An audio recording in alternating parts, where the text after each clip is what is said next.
We were asked to carry out an evaluation of the Gold programme, and there were two main aims really. One was to look at what the effect of the programme had been on public services and on reform, and the second main aim was to look at why there had been changes arising from the Gold programme. What was it about the Gold programme that had led to change and reform? So in terms of looking at what the Gold programme achieved in the short term, our broad conclusion was that basically positive, that there had been a noticeable improvement in skills and capacity amongst those participating in the programme, and there was a cadre of public servants who now had a greater ability to think about, manage, reform, change in their own organisations. Of course, within that broadly positive, there were a mix of positives and negatives, or slightly less positives.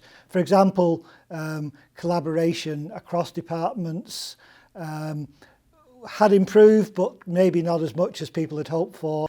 And one of the things we looked at, particularly in the evaluation of the Gold programme, was what enables public sector reform. And there were a number of key elements. One was what we termed distributed leadership. So in other words, there was leadership all down the different levels. So not only at the senior management level, but from the project sponsor, who was usually another senior manager in a government department, but crucially also at the project team level, and the key role that the project lead person played in driving and coordinating the change, and that they were enabled to do that by the support and freedoms they were given by the senior management.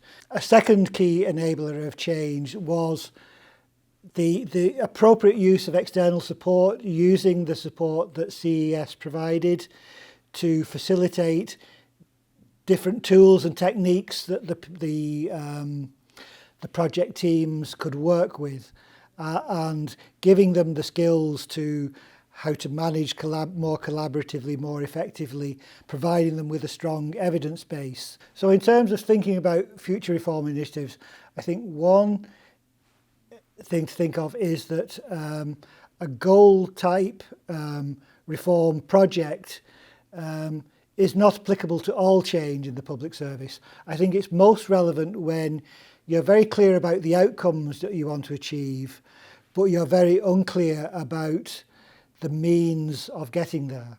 In other words, that you're not quite sure, you know the destination, but you don't really know how you're going to get there, what the journey is going to be like.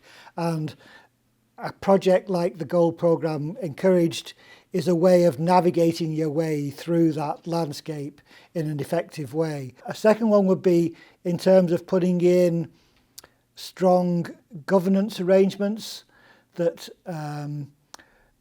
provide a good structure for reform.